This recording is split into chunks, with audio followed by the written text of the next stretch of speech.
ஓடினாலும் இளைப்படைவதில்லை, நடந்தாலும் சோர்ந்து போவதில்லை.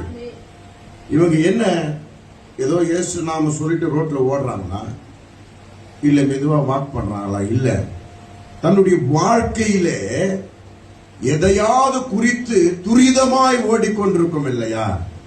கிறிஸ்தவருடைய பிள்ளைகள் எல்லாரும் இயேசுவை குறித்து அவர் பாதையில துரிதமாய் ஓடிக்கொண்டிருக்கிறோம், அவரையே பற்றி கொண்டிருக்கிறோம். இந்த ஓட்டத்துல நம்ம ஒரு நாள் சோர்ந்து போவதில்லை, இளைப்படைவதில்லை.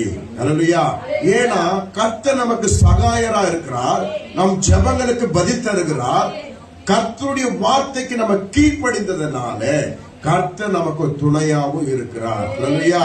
நம்ம ஓடினாலும் சோர்ந்து போவதில்லை. நான் சொல்றேன், நீங்க ஏதாவது ஒரு தேவைகளுக்காக ஜெபம் பண்ணிருந்தீங்கன்னா, இந்த ஜெபத்தை காட்டுற தேவைகள் அதிகமா நீங்க மைண்ட்ல வச்சுன்னா அது கிடைக்காது. நான் ஜெபத்தை உயர்த்தினேன்னா என் தேவைகள் எல்லாம் சந்திக்கப்படும்.